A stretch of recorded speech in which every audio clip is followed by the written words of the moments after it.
Radio El Agitador presenta Agitando la Entrevista, un espacio para conocer más sobre los dirigentes, asociaciones y agrupaciones vinculadas a la ANEF. Bienvenidos. ¿Qué tal amigos y amigas de ANEF? Estamos acá, por supuesto, en una primera edición de este bloque de entrevistas que se trata justamente de, como dice el nombre, Agitando la Entrevista. Soy Javier Briceño, periodista, y contento de poder estar con todos ustedes en este ciclo de entrevistas que vamos a tener con personas que representan de una u otra forma instituciones que están vinculadas de alguna forma a la ANEF y, por supuesto, al trabajo con el mundo sindical. Así que esta vez, en esta oportunidad, comenzamos con Nayaret Quevedo Millán, ¿no es cierto? Ella es de la Internacional de Servicios Públicos ISP, ¿no es cierto?, que el cual está en 154 países.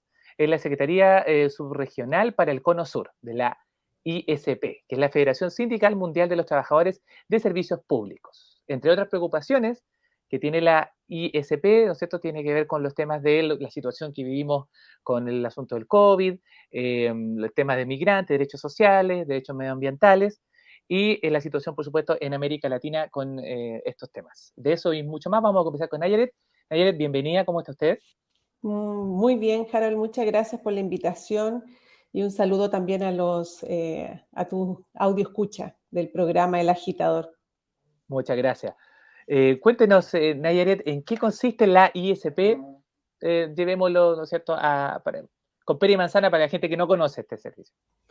Bueno, la Internacional de Servicios Públicos, PSI, en su sigla en inglés, e ISP en su sigla en español, es una federación global, internacional, como tú dijiste, estamos en 154 países y representamos básicamente a las organizaciones sindicales del sector público. Afiliamos más o menos a 30 millones de trabajadores y trabajadoras en el planeta. Tenemos ya más de 115 años de vida, nacimos en el centro de Europa, al alero de la revolución industrial, donde llegaron trabajadores principalmente del sector municipal y del sector de energía a constituir esta gran federación que hoy día es parte de la Global Union, es decir, somos una organización ramal que aglutina a los trabajadores públicos y llevamos su voz al multilateralismo como Naciones Unidas, como la Organización Internacional del Trabajo. Perfecto.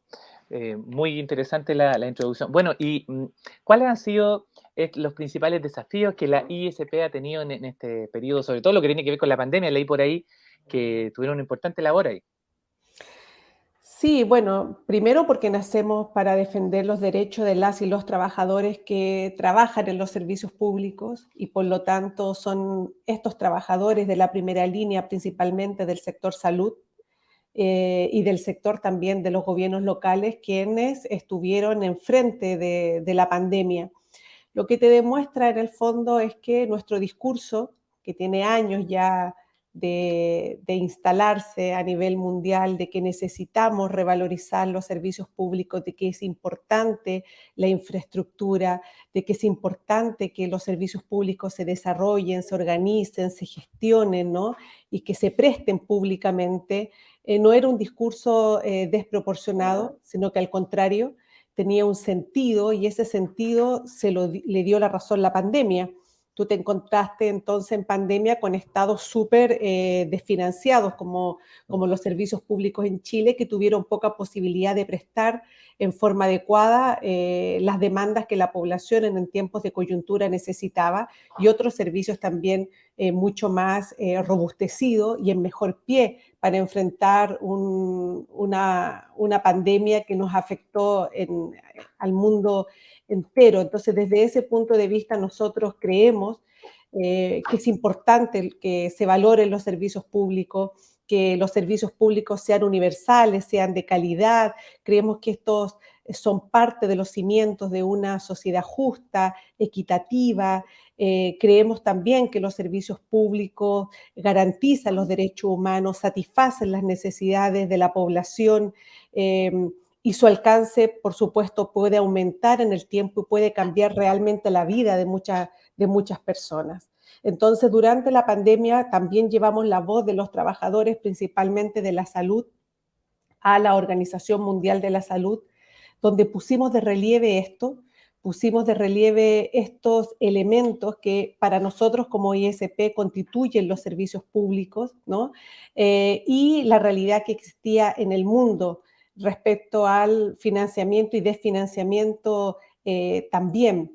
Y por otro lado, también hemos impulsado en el marco de la pandemia el Tratado de la Pandemia, que busca principalmente que se exoneren las patentes de los medicamentos o de las vacunas para hacer frente en forma democrática un flagelo como el que tuvimos, ¿no? Que fue la pandemia. Este flagelo de la pandemia, me imagino yo también que a nivel, sobre todo iberoamericano, latinoamericano, demostró también cómo están funcionando nuestros países, ¿no? Y de la, no sé si negligencia de los gobiernos de alguna forma, y también de cómo está estructurado el tema sanitario. Me imagino muchos países de Centroamérica, por ejemplo, estoy pensando en Haití, donde me imagino que el tema sanitario deja mucho que desear. Bueno, es que hay mucho malentendido en relación con los servicios públicos que han sido impulsados por este relato neoliberal, ¿verdad?, que promueven poderosos intereses privados. En la práctica, los servicios públicos no siempre se han desarrollado y gobernado como auténticos servicios públicos, y es lo que vemos no tan solo en América Latina, sino que en el mundo. Ujú. Entonces nosotros decimos que en lugar de poder desarrollar y gobernar estos auténticos servicios públicos, en muchas ocasiones han estado al servicio de los intereses de las personas ricas, de las personas poderosas, en lugar de estar al servicio de los intereses de la ciudadanía, lo cual, por supuesto, ha contribuido a la opresión, a la exclusión de determinados grupos. Ujú. Rechazamos en el fondo estas prácticas que reflejan ni más ni menos que la privatización de lo público por intereses de un individuo o corporaciones. Entonces, lo que tú dices es muy cierto porque hoy día vemos países como Chile, por ejemplo, cuyos servicios públicos pueden llegar a la población de acuerdo a su capacidad de pago. Y lo que nosotros decimos es que los servicios públicos cumplen funciones estratégicas para la sociedad. Por eso bregamos porque estos sean universal, accesible para todas las personas, que sean participativos, que puedan ser transparentes, que generen confianza, que rindan cuentas democráticas para que no se desconfíe de quienes hoy día prestan estos servicios públicos. También creemos que estos servicios públicos pueden mejorar si son capaces de responder o pueden ser una alternativa al relato neoliberal si son capaces de responder a las personas que sirven y puedan transformar esta función que prestan. Entonces, claro, la pandemia te pone eso, ¿no? Que te puso al descubierto el error de años desde financiamiento de los servicios públicos por parte de los gobiernos y el error de no haber invertido, de no haber estado comprometidos con el financiamiento de estos servicios públicos para hacer o para haber protegido en alguna manera a la población en tiempos de pandemia. Nos importan los servicios públicos porque creemos que realmente pueden construir sociedades justas, la sociedad justa que queremos. Y por eso hemos sido majaderamente insistentes en poder elevar este discurso eh, que hemos llevado a cabo sobre la valorización de los servicios públicos y lo que desempeñan en términos de la redistribución de la sociedad y lo que importan y cómo estos servicios públicos pueden responder realmente a las crisis mundiales. Entonces creo que lo que hoy día demostró la pandemia fue eso, que colapsamos y Claro. colapsamos cuando los países no consideran los servicios públicos como cruciales para hacer Ujú. frente a las desigualdades múltiples que la pandemia develó, pero que en el caso chileno también develó el estallido social, ¿no? Claro, claro. Pues estuvo de la mano todo el fenómeno. Y claro, es importante eso porque, por ejemplo, acá en Chile, y justamente por el mismo criterio neoliberal que se usa, no, pues si lo público es malo, ¿cierto? Parte siempre de esa base. Eh, Porque es justamente parte del relato. Es porque ellos venden la pomada, ¿no es cierto? Que dicen, bueno, esta cosa es gratis y es gratis es mala. Cuando si no tuviésemos servicio público estaríamos, por ejemplo, como funciona la salud en Estados Unidos, donde es súper cara, donde hay que tener un seguro social para que la puedan atender, ¿no? La situación, por ejemplo, en Norteamérica es terrible, pues. Y yo creo que también es súper importante revalorizar lo que usted está diciendo. Lo público es muy importante para nuestros países. Y eso tiene que ver también con un camino, pienso yo, a un desarrollo de una nueva sociedad, de un nuevo sistema social. Pero eso es más o menos complejo, dado los escenarios políticos que se han dado últimamente, ¿no es cierto? ¿Cómo avanzamos hacia la revalorización de lo público y que en el fondo lo público es lo que finalmente protege a todos? ¿Cómo hacemos que...? Bueno, una respuesta que tuvimos, porque coincido contigo en esto que estás relatando, ¿no? Nos encontramos efectivamente en una crisis, en una coyuntura crítica, en un momento en que el mundo se enfrenta a una serie de crisis, desde lo que vivimos con la pandemia, pero también desde las emergencias medioambientales hasta el hambre, ¿no? La explosión de las desigualdades, pasando también por el aumento de los conflictos armados, el aumento del extremismo, la crisis en el costo de vida que lo estamos viviendo a nivel del mundo. Entonces, lo que nosotros decimos es que todas estas crisis van gestando algunas respuestas colectivas. Por eso, este gran movimiento social que se inició hace un par de años y que la ISP, del cual la ISP ha sido parte, está proponiendo algunas soluciones concretas. Entonces, somos organizaciones y muchas organizaciones que bregan por la justicia socioeconómica de los servicios públicos, desde la educación, desde los servicios de salud, hasta la asistencia, la energía, la alimentación, la vivienda, la protección social, el transporte, el agua. Confluimos hace pocos días en Santiago para hacer frente a los efectos nocivos de la comercialización de los servicios públicos. Y lo hicimos en un país donde la gente reclama el control público, democrático, en donde la gente reclama que los servicios públicos puedan ser financiados, en donde exigen el acceso universal a los servicios públicos de calidad como una base de la sociedad justa y equitativa, que es lo que habíamos estado conversando. Entonces, en el fondo, lo que nosotros creemos, este gran movimiento a favor de los servicios públicos, es que existe un marco político común que nos puede ayudar a reconocer las mentalidades que históricamente han construido y siguen impulsando la desigualdad económica, la injusticia, la austeridad, y a través de este marco político común poder generar acciones concretas para poder salir de lo que hoy día tenemos, la economía neoliberal magnificada por el actual modelo hiperglobalizado, ¿no? Que tiende a perpetuar el extractivismo, el control, la dependencia, el patriarcado y todo lo que hemos hablado, pero que impactan desproporcionadamente a nuestro sur global. En ese sentido, estos recortes de austeridad de los presupuestos, y no tan solo en el presupuesto, sino que también en las condiciones laborales de quienes prestan los servicios públicos, están para nosotros impulsados por una mentalidad ideológica que comparte, por supuesto, organismos internacionales como el Fondo Monetario Internacional y Justamente es eso. muchos ministerios de finanzas que sirven a los intereses de estas grandes corporaciones por encima de los intereses de las propias personas.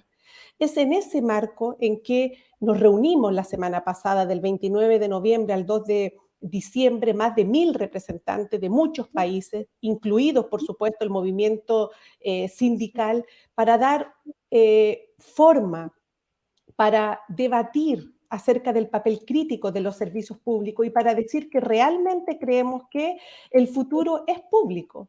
Entonces, es en el marco de esta reunión donde empezamos a movilizarnos, ¿no? A nivel de base, a nivel nacional, a escala local, a escala a escala de las distintas fronteras, ¿no? A escala de las distintas zonas rurales o urbanas, en donde hemos organizado estos eventos que son pioneros y que lo hacemos para poner de relieve la importancia de los servicios públicos, en cómo tenemos que comprometernos para seguir construyendo un movimiento por un futuro público. Uno en el que nuestros derechos fundamentales puedan realmente estar garantizados, no en función de nuestra capacidad de pago y del nivel de Correcto. ganancia que un sistema genera, sino que de que nos permita a todos poder tener y poder desarrollar nuestro propio bienestar en sociedades de paz y, en definitiva, tener un mejor vivir.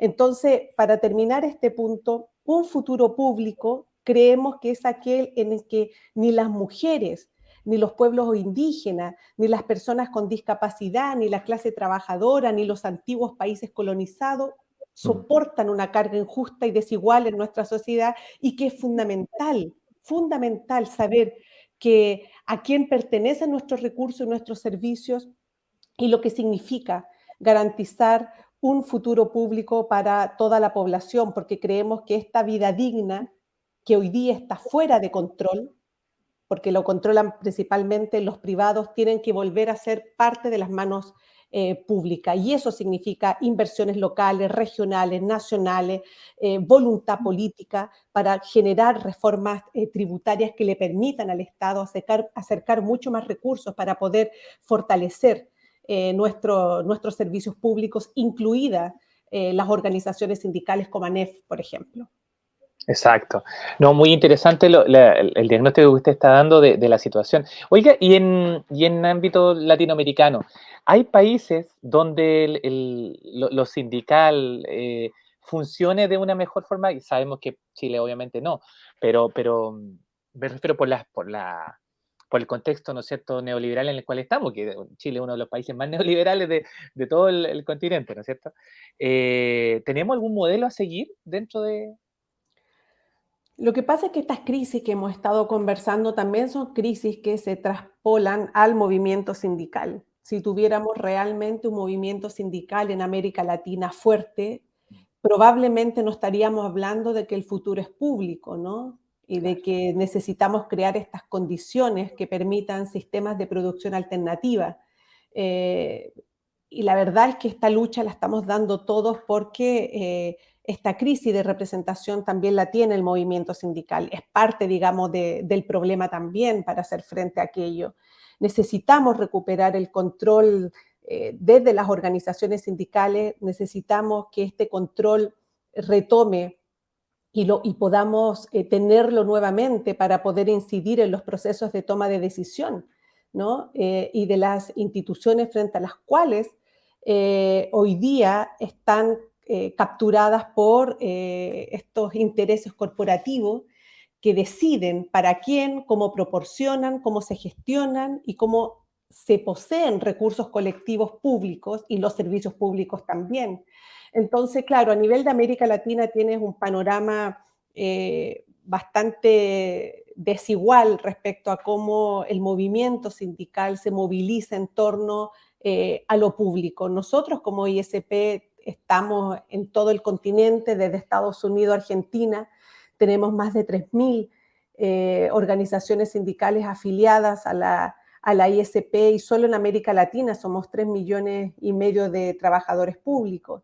Sin embargo, la lucha constante para hacer frente a la privatización es de todos los días. Tenemos países, por ejemplo, como Paraguay, en donde el agua es pública, la energía es pública y cada vez que hay cambio de gobierno se desarrolla el mismo discurso, que es el camino que ya nosotros como Chile hemos recorrido, ¿no? Se dejan de financiar los servicios públicos, se vuelven ineficientes, no hay inversión en infraestructura y luego la derecha aprovecha los medios de comunicación para decir, ven, lo público es malo, entonces hay que privatizarlo. Ese mismo camino de la privatización la siguen viviendo muchos de los países de la región y como ISP seguimos bregando y proporcionando herramientas a través de nuestros proyectos de solidaridad internacional para poder formar, capacitar a los dirigentes, empoderarlos respecto a que el futuro público no será posible sin emprender una acción colectiva audaz a nivel de las organizaciones sindicales para que puedan estas promover los cambios. Cambios que pasan desde reformas fiscales y económicas ambiciosas, progresistas, transformadoras de la desigualdad, que puedan permitir ampliar la financiación de los servicios públicos para que la gente sea la que principalmente se beneficie de esto. Entonces, de repente hay una falta de comprensión de este tema que para nosotros es fundamental, porque a la gente no le interesa si el sindicato se está marchando o si está manifestándose porque los recursos sean públicos. A la gente lo que le interesa es que le llegue el servicio. Si tú le Correcto. preguntas a la población si está de acuerdo con que la salud la privaticen, si tú le prometes una mejor salud, va a decir, por Dios, sí, ¿cuándo? ¿A dónde firmo?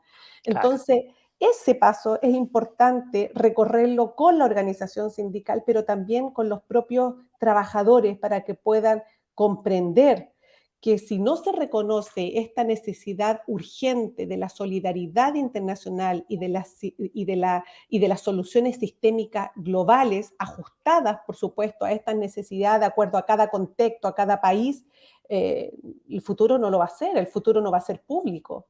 No vamos a Correcto. poder reclamar un futuro público, que para nosotros es un elemento esencial de una transición justa y equitativa, en donde no solo sitúe a los trabajadores de los servicios públicos en el centro, sino que sitúe a los propios trabajadores en el centro para que nos permita construir este pacto social sostenible para el siglo XXI.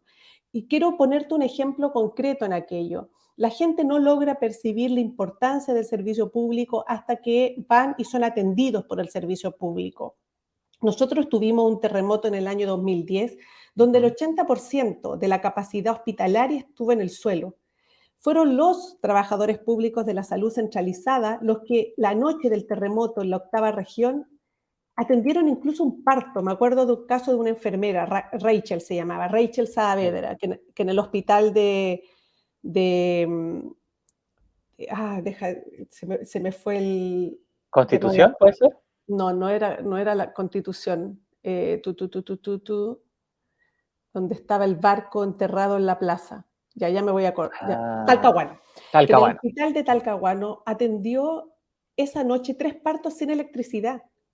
Entonces también es labor de las organizaciones sindicales relevar esos héroes anónimos, que le Correcto. pongan cara al servidor público, que la gente perciba al servidor público como lo que es, el que está en la primera línea todos los días y no el servidor público que se está manifestando en la calle todos los meses entre noviembre y diciembre por más salario. Y creo que eso tenemos que hacerlo todos trabajando en solidaridad con los grupos de base, incluidos los pueblos indígenas, incluidas las personas mayores, incluidas las mujeres, incluidos todos, para comprometernos a trabajar en forma transversal por, eh, por este futuro público. Claro, porque el cuento neoliberal es súper sencillo y se cuenta solo. O sea, no, los trabajadores públicos se preocupan solamente de ellos, de arreglar su bolsillo y para el presupuesto, ¿no es cierto?, de cada año y sería, ¿no es cierto? Entonces, muy importante lo que usted está diciendo, porque esta madaña neoliberal también hace, ¿no es cierto? Deja como al servidor público como un tipo que se aprovecha de lo público. Y entonces, por eso todos tenemos, como bien dice usted, de privatizarlo, porque en la empresa privada estas cosas no pasan. Y todo ese cuento que ya yo creo que hay mucha gente que lamentablemente se lo traga, ¿no? Sobre todo a través de los medios de comunicación.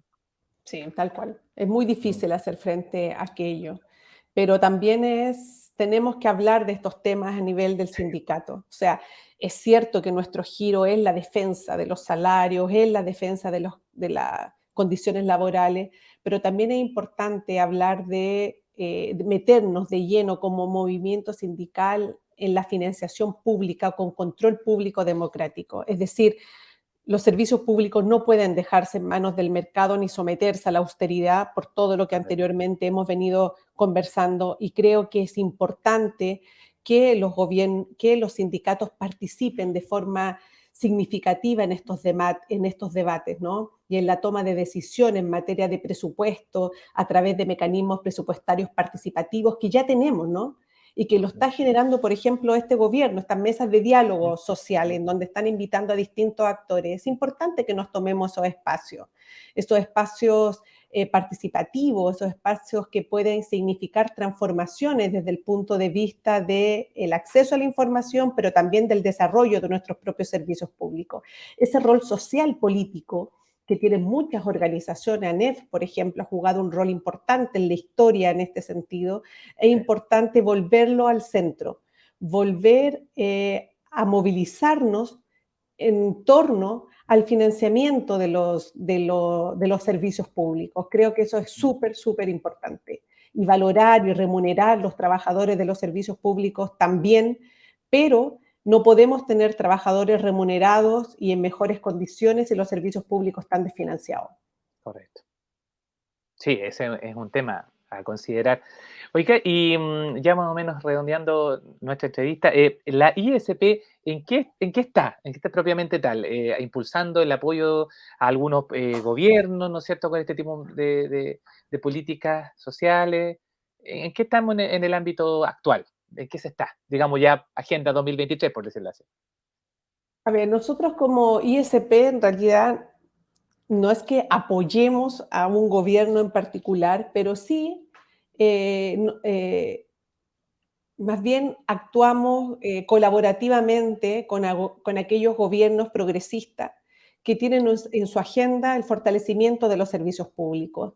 Nosotros en el año 2017 tuvimos nuestro Congreso Mundial. En ese Congreso Mundial definimos acciones no solo de defensa de los trabajadores, sino que de defensa del empleo público, sino que la lucha contra la privatización, el poder incidir en la gobernanza global a favor de un enfoque realmente público y no comercial de los servicios públicos.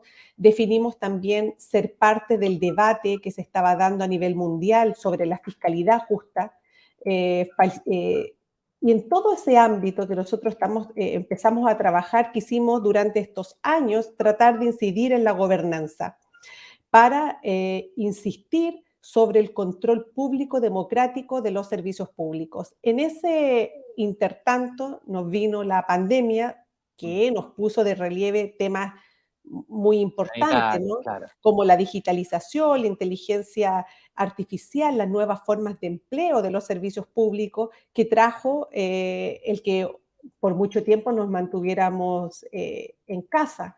Entonces, la agenda de la ISP para el próximo periodo tiene que ver más bien con esto que hemos estado hablando sobre las conclusiones del Congreso, de la conferencia, perdón, que tuvimos la semana pasada, el cómo poder fortalecer la acción sindical, el cómo poder llevar de mejor manera la voz de los trabajadores en la escena internacional y el cómo promover herramientas para las organizaciones sindicales para que puedan ejercer más eficazmente su acción y su labor sindical en los distintos países. En la región nos hemos involucrado en algunos procesos que para nosotros han sido importantes. En el caso, por ejemplo, de Chile, hemos participado en toda la discusión de la nueva constitución, presentamos una iniciativa popular de norma a favor de los servicios públicos universales y de calidad, donde además a esta norma le poníamos un sello adicional que tenía que ver con el financiamiento a través de la justicia tributaria justa. Fue recogida en un 90% por el texto final que votamos. Y este trabajo se hizo con las propias afiliadas de la ISP, que son en definitiva las que tienen la experiencia. Y también estamos trabajando con otros gobiernos progresistas de la región, como por ejemplo el gobierno de Petro. También estamos en algunas mesas de diálogo, nuestras afiliadas están ahí en algunas mesas de diálogo para relevar el plan de la ISP, los ejes estratégicos de la ISP en esa materia. También congratulamos el que Lula haya asumido la presidencia, vaya a asumir la presidencia de Brasil. Creo que trabajar con gobiernos progresistas que tienen una mirada en lo público, centrada en lo público, es mucho más fácil que trabajar con gobiernos de derecha que lo que quieren hacer es comercializar absolutamente todo, Obviamente. incluso los servicios públicos. Esa es nuestra agenda, tenemos muchas actividades, estamos también preparando nuestro Congreso Mundial de la ISP para el próximo año, congresos que se hacen cada 5 años, y donde también nos planteamos desafíos con respecto a mirar la coyuntura, mirar el mundo con una perspectiva de cómo fortalecer los servicios públicos y quienes prestan estos servicios públicos. Y sí, tenemos mucho trabajo en ese sentido, Harold. No, muy bien, y la felicito por eso, porque de verdad siento que esta organización, la ISP, es fundamental de todo lo que se viene, y qué bueno también de que hay esperanza, ¿no? En algunos gobiernos de que se pueda avanzar, tanto en Chile, en el caso de Brasil, ahora con Lula, también con el señor Petro en Colombia, ¿no? La esperanza siempre está y siempre creemos que esta esperanza tiene que abrirse al mundo del trabajo y a los propios trabajadores, que para nosotros son las organizaciones sindicales, en definitiva, las que terminan transformando las realidades de nuestros países. La ANEF es la primera organización que se afilió a la ISP, llegada a la democracia. Para nosotros como internacional es muy importante no solo la organización en sí misma, sino que el aporte que durante años han hecho sus dirigentes al trabajo que hacemos como ISP a nivel de Chile, pero también a nivel del mundo. Tenemos una muy buena relación con nuestras afiliadas y creemos en esta representación, en este trabajo colectivo para que todos en el fondo terminemos y saquemos ganancia de este trabajo, que para nosotros es mayor justicia y dignidad para nuestros pueblos. Eso, esa es la idea. Y ojalá que también exista, ¿no es cierto?, casi la obligatoriedad de que en cada empresa existan sindicatos. Yo creo que eso también es fundamental, ¿no? O sea, como ir redondeando, porque si no, ¿quién defiende al trabajador?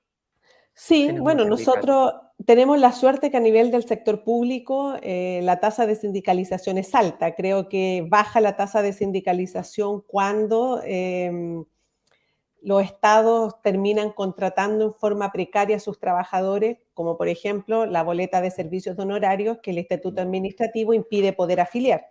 Correcto. Y ahí vamos a estar siempre al lado de los sindicatos que piden más estabilidad y mejores condiciones. Estamos en contra del trabajo indecente, le decimos nosotros, y a favor, por supuesto, del trabajo decente, como lo concibe la Organización Internacional del Trabajo. Y sí, claro, creo que hay que trabajar en la sindicalización, hay que trabajar en la educación cívica, hay que trabajar en el empoderamiento de los trabajadores para que sea natural esto de afiliarse a una organización sindical que los represente, que no hayan campañas de afiliación como pasa en Chile, sino que Claro. sea natural como pasa en Argentina o como pasa en Uruguay o como pasa en Costa Rica, en donde el trabajador entra a los servicios públicos o a las empresas privadas a exigir el formulario de afiliación. Esperemos que alguna vez lleguemos a eso acá en este país también. Sí, pues sería lo fundamental. Bueno, Nayer, agradecerle este tiempo que se tomó para estar con nosotros, esta pequeña entrevista, y no podemos despedirnos sino que usted le mande un fuerte saludo a nuestro medio que está recién partiendo, ¿no es cierto?, en representación de la ANEF, ¿no es cierto?, como el agitador, diario electrónico y también radio online. Un saludo para nosotros también, se lo agradeceríamos. Bueno, un saludo para los auditores de este medio de comunicación, como es el agitador, necesario en estos días para que las organizaciones visibilicen sus demandas y se amplifique la voz de las y los trabajadores a través de aquello. Así que un saludo grande al agitador y espero que se mantenga mucho tiempo para llevar la voz de las y los trabajadores públicos al centro y al corazón de la ciudadanía. Perfecto, pues. Nayer, muchísimas gracias.